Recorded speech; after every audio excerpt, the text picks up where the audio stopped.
रामकृष्ण मठ नागपुर द्वारा स्वामी निखिलेश्वरानंद जी के स्फूर्तिदायी लेखों तथा प्रश्नोत्तरी का संकलन एक लघु पुस्तिका के रूप में आधुनिक युवा वर्ग और स्वामी विवेकानंद प्रस्तुत किया गया है।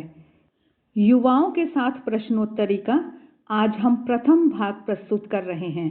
आशा है आपको यह अच्छा लगेगा और आप इससे कुछ न कुछ प्रेरणा अवश्य पाएंगे। पहला प्रश्न, मैं गंभीर कैसे हो सकती हूँ?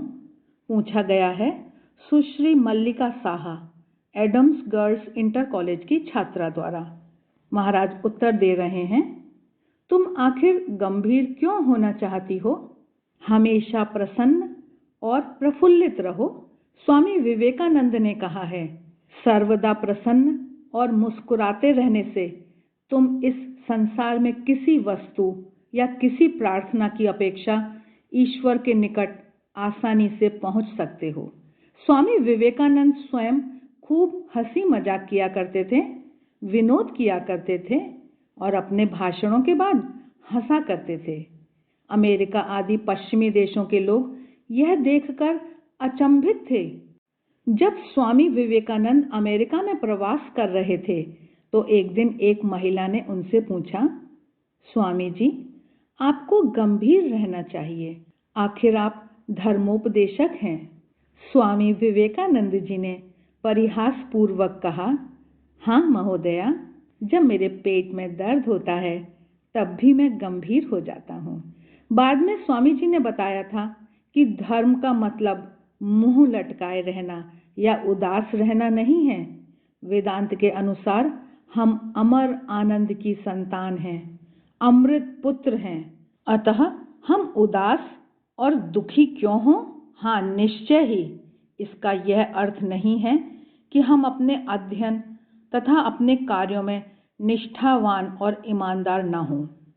अगला प्रश्न सुश्री विनीता श्रीवास्तव, कुमायूं विश्वविद्यालय की बीएड की छात्रा द्वारा पूछा गया कि मन की शांति के क्या उपाय हैं। इस पर स्वामी निखिलेश्वरानंद जी ने जो उत्तर दिया, आइए हम भी सुनते हैं। मन की शांति के लिए श्री मां शारदा देवी के द्वारा एक स्वर्णिम सूत्र, सुनहला नियम हमें प्रदान किया गया है। यदि शांति चाहती हो बेटी तो किसी के दोष मत देखना, दोष केवल अपने ही देखना। संसार को अपना बनाना सीखो। कोई पराया नहीं बेटी, संसार तुम्हारा है। आत्मनिरीक्षण करने से हम देखेंगे कि ज्यादातर दूसरों की निंदा करने, दूसरों पर दोषारोपण करने या अनावश्यक रूप से दूसरों के मामले में टांग अड़ाने से हम अपनी मानसिक शांति खो बैठते हैं।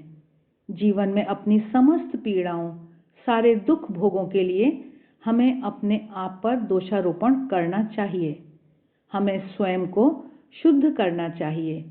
दूसरों की चिंता किए बिना थोड़ी देर के लिए हम स्वयं अपने को पूर्ण एवं परिशुद्ध बनाने की चेष्टा करें और हमें शांति मिलेगी। लेकिन इसका अर्थ नहीं कि दूसरों के कष्टों का हम अनुभव नहीं करें। हमें दूसरों के लिए महसूस करना चाहिए। दीन दुखी, रोगी, अनपढ़, पददलित लोगों की सेवा करने की चेष्टा करनी चाहिए। वस्तुतः मानसिक शांति प्राप्त करने का यह एक महत्वपूर्ण तरीका है। अमेरिका और यूरोप में उपदेश प्रदान करने के उपरांत जब स्वामी विवेकानंद जी भारत वापस आए तब कोलकाता में एक युवक ने उनसे भेंट की। कहा, यद्यपि उसने अनेक तरीके अपनाए तथापि उसे मानसिक शांति नहीं मिल रही है। विवेकानंद जी द्वारा यह पूछे जाने पर कि उसने कौन सा तरीका अपना रखा है, उस युवक ने बताया कि किसी ने ध्यान के समय अपने मन को सूना या रिक्त रखने की चेष्टा करने की सलाह उसे दी थी।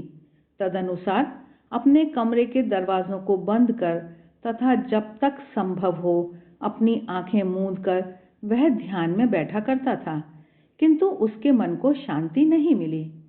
स्वामी विवेकानंद जी ने सहानुभूतिपूर्ण शब्दों में उससे कहा, मेरे बच्चे, यदि तुम्हें मेरी बातों पर विश्वास हो तो सुनो। यदि शांति चाहते हो तो ठीक विपरीत करना होगा। द्वार को खुला रखना होगा और आंखें खोलकर चारों ओर देखना होगा। तुम्हारे आसपास के जो लोग सहायता की आशा में पड़े हैं, उनकी सहायता करो। दूसरों को अन्न दो, प्यासों को जल दो, यथासाध्य दूसरों की सेवा करो। इसी से तुम्हारे मन को शांति मिलेगी।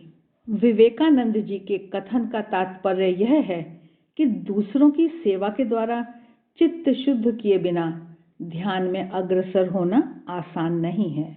स्वामी निखिलेश्वरानंद जी आगे बता रहे हैं कि मन की शांति का एक अन्य महत्वपूर्ण उपाय है ध्यान। सामूहिक क्षेत्र में प्रभावशाली प्रबंधन के निमित्त अनेक कंपनियों ने कार्यपालक पदाधिकारियों के लिए नियमित ध्यान सभा का आयोजन शुरू किया है। भारत और विदेशों में शैक्षणिक संस्थाएं अब अपने कार्यक्रम में ध्यान को शामिल कर रही हैं। हर्बर्ट बेंसन, डॉक्टर दीपक चोपड़ा तथा कई अन्य व्यक्तियों ने वैज्ञानिक शोधों के आधार पर relaxation response, the body and healing, the ageless body and the timeless mind आदि लोकप्रिय पुस्तकों के द्वारा मानसिक और शारीरिक स्वास्थ्य के लिए ध्यान करने की पहल की है। इसी विषय को आगे बढ़ाते हुए हम अगला प्रश्न सुनते हैं, जो कुमारी विमला दवंगी, कुमायूं विश्वविद्यालय अल्मोड़ा की बीटीसी की छात्रा हैं। उन्होंने पूछा कि हमें ध्यान कैसे करना चाहिए। स्वामी निखिलेश्वरानंद जी उत्तर दे रहे हैं, ध्यान की कई प्रणालियां हैं, जैसे विपश्यना, पश्यना, जैन ध्यान, अनुभवातीत ध्यान, वेदांती ध्यान आदि। तुम अपनी पसंद के अनुरूप कोई पद्धति अपना सकती हो, लेकिन यह बात महत्वपूर्ण है कि तुम्हें किसी सुयोग्य गुरु से स्वयं ध्यान की पद्धति सीखनी चाहिए। तुम लोगों में से जिन लोगों को ऐसे गुरु नहीं मिल पाए हैं, उन्हें मैं ध्यान का सरल तरीका समझा सकता हूँ। पहले ध्यान का स्थान चुन लो, चाहे वह स्थान मंदिर हो या तुम्हारे घर का एक स्वच्छ कोना। किसी भी सुखद आसन में बैठ जाओ। केवल इतना ध्यान रहे कि मेरुदंड सीधा तना हो। आंखें बंद कर लो और पहले विश्व के मंगल के लिए प्रार्थना करो। फिर राम, कृष्ण या श्री राम कृष्ण जैसे किसी पवित्र सत्पुरुष का जो तुम्हें प्रिय लगे, अपने हृदय केंद्र स्थल में मानस दर्शन करने की चेष्टा करो। यदि तुम्हारी इच्छा हो तो अपनी आंखें मूंदने के पहले थोड़ी देर तक एक पवित्र व्यक्ति की छवि को अपनी खुली आंखों में देख सकते हो। इस प्रकार नियमित रूप से दिन में 2 बार, बेहतर हो तो उषा काल और संध्या काल में 10-15 मिनट तक अभ्यास करो। तुम्हें मानसिक शांति मिलेगी और चित्त को एकाग्र करने की तुम्हारी शक्ति भी बढ़ेगी। Government girls inter college Almora की कुमारी यशोधरा जोशी का अगला प्रश्न, ध्यान करना क्या स्वार्थ परायणता नहीं है? इसमें संसार की क्या भलाई होती है? स्वामी निखिलेश्वरानंद जी उत्तर दे रहे हैं, अरे तुम तो श्री रामकृष्ण की भांति बातें कर रही हो। जब स्वामी विवेकानंद जी ने शुकदेव की भांति दिन रात गहन ध्यान में डूबे रहने की इच्छा प्रकट की, तब श्री रामकृष्ण देव ने लाखों संतप्त लोगों के दुखों को भूलकर अपनी स्वयं की मुक्ति और ध्यान के आनंद की खोज के लिए स्वामी विवेकानंद जी को फटकारा। उन्होंने स्वामी जी को पूजा के भाव से दुखी प्राणियों की सेवा करने तथा प्रत्येक मनुष्य को ईश्वर के प्रकाश के रूप में देखने की सलाह दी। श्री रामकृष्ण देव ने स्वामी जी को स्मरण दिलाया कि समाधि से भी एक ऊंची अवस्था होती है। उस अवस्था में मनुष्य विश्व को दैवी प्रकाश के रूप में देखता है, जैसा कि सूफी कवि जफर ने गीत में सुंदर ढंग से व्यक्त किया है। तुझसे हमने दिल को लगाया, जो कुछ है सो तू ही है। एक तुझको अपना पाया, जो कुछ है सो तू ही है। लेकिन अपना कर्म पूजा भाव से करना आसान नहीं है। इसी से कर्म के साथ साथ थोड़ा ध्यान कम से कम दिन में 2 बार करना ही चाहिए। अनेक लोग अन्य लोगों की भलाई करने लगते हैं, किंतु इसमें वास्तविक भलाई की अपेक्षा लगे रहने का भाव ही अधिक रहता है।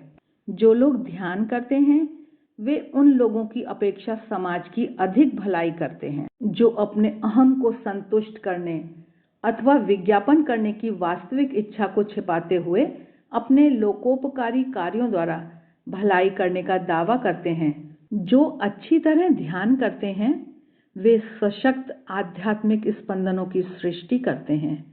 वे अनेक लोगों के जीवन को रूपांतरित करते हैं। ऐसे व्यक्तियों की उपस्थिति मात्र हमारे मन के लिए वरदान सिद्ध होती है। इसीलिए हमें उन सद्पुरुषों की निंदा नहीं करनी चाहिए जो एकांतिक रूप से ध्यान करते हैं, और ना ही उन लोगों की निंदा करनी चाहिए जो दूसरों की निस्वार्थ भाव से सेवा करते हैं। तथापि हम में से अधिकांश लोगों के लिए अपने दैनिक कार्यों में कर्म और ध्यान का सुंदर समन्वय करना ही सराहनीय है। आज की इस कड़ी का अंतिम प्रश्न Kumari Lata Mishra, Adams girls inter college Almora की छात्रा द्वारा पूछा जा रहा है। जब मन में अत्यधिक अवसाद अर्थात उदासी आए तब हम क्या करें? यह प्रश्न हम सभी के लिए बहुत महत्वपूर्ण है, क्योंकि हम सभी इस तरह की मानसिक अवस्था से अक्सर गुजरते हैं। स्वामी निखिलेश्वरानंद जी इसका बहुत सुंदर उत्तर देते हुए बता रहे हैं कि ऐसी मानसिक अवस्था में तुम्हें तुरंत किसी ऐसे व्यक्ति के निकट जाना चाहिए जिसके लिए तुम्हें परम आदर और प्रेम हो, तथा उन्हें अपने अंतर्मन की भावनाओं और समस्याओं को कहकर अपने को हल्का कर लेना चाहिए। हम लोगों ने कई मामले में देखा है कि मात्र मन को हल्का कर लेने से आधी समस्या का समाधान हो जाता है। यदि ऐसा कोई व्यक्ति तत्काल उपलब्ध नहीं हो तो सभी जीवों में निवास करने वाले प्रभु को तुम गहन प्रार्थना कर सकती हो। अपने मन को सकारात्मक विचारों से भर लो। कभी कभी प्रेरक ग्रंथों का अध्ययन भी जादू के समान काम कर जाता है।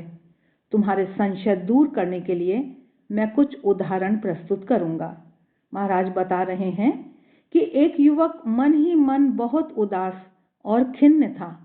भारत पाकिस्तान युद्ध में उसके सारे साथी मारे जा चुके थे और जिस जीप को वह चला रहा था उस पर पाकिस्तानी वायुयान ने बम गिरा दिया था। रात में दिल्ली रेलवे स्टेशन पर वह चलती गाड़ी में कूदकर आत्महत्या कर लेने की बात सोच रहा था, क्योंकि अब उसके लिए जीवन का कोई अर्थ नहीं रह गया था। किसी प्रकार उस रात वह नहीं मरा। दूसरे दिन सुबह सुबह जब वह अखबार लाने गया, अचानक स्वामी विवेकानंद की किसी पुस्तक पर उसकी दृष्टि पड़ी। उस पुस्तक की कुछ पंक्तियों को पढ़ने पर उसे नया जीवन मिल गया। उसने जीवन का अर्थ, जीवन का प्रयोजन, दूसरों को प्रेम करना, दूसरों की सेवा करना पा लिया। उसने सेना की सेवा से अवकाश ग्रहण कर लिया। वह महाराष्ट्र में स्थित रालेगढ़ सिद्धि नामक अपने गांव में वापस आ गया तथा अनेक विपरीत परिस्थितियों में अनेक सेवामूलक कार्यक्रम शुरू कर दिए। धीरे धीरे वह गांव पूरी तरह बदल गया। उसकी आश्चर्यजनक उपलब्धियों से प्रभावित होकर उसे महाराष्ट्र के 300 गांवों को विकसित करने का दायित्व दिया गया। उस व्यक्ति का नाम है अन्ना हजारे। एनसीसी का एक मेजर घोर मानसिक उदासी की अवस्था में था। यहाँ तक कि वह बार बार कहता था, मैं अपने आप को गोली मार दूंगा। संभवतः उसका वैवाहिक जीवन दुखी था। उसके वरिष्ठ पदाधिकारी एनसीसी के एक कर्नल ने तिरुवनंतपुरम के रामकृष्ण मिशन के एक साधु से यह बात बताई। महाराज ने उस अफसर को, अपने अधीनस्थ अफसर को, श्री रामकृष्ण वचनामृत की एक प्रति भेंट में देने की सलाह दी और उससे यह कह देने को कहा कि इस पुस्तक को पढ़ने के बाद उसकी जैसी इच्छा हो वैसा करे। कुछ महीनों बाद उस कर्नल ने रामकृष्ण मिशन के उन साधु को कहा कि वचनामृत ने उसके अधीनस्थ अधिकारी का जीवन बचा लिया। इस पुस्तक को पढ़ने के बाद उनके अधीनस्थ पदाधिकारी ने उनसे कहा था, भगवान के लिए मैं आत्महत्या जैसा महापाप नहीं करने जा रहा हूँ। इस तरह अनेक लोगों ने सकारात्मक चिंतन के द्वारा, प्रेरक पुस्तकों के अध्ययन के द्वारा अपनी खिन्न मानसिक अवस्था और अवसाद पर विजय प्राप्त की है। आशा है आज का यह प्रसंग, यह वीडियो, यह प्रश्नोत्तर मालिका आपको अच्छी लगी होगी। आगे आने वाले समय में इसकी अन्य कड़ियां भी हम प्रस्तुत करने जा रहे हैं।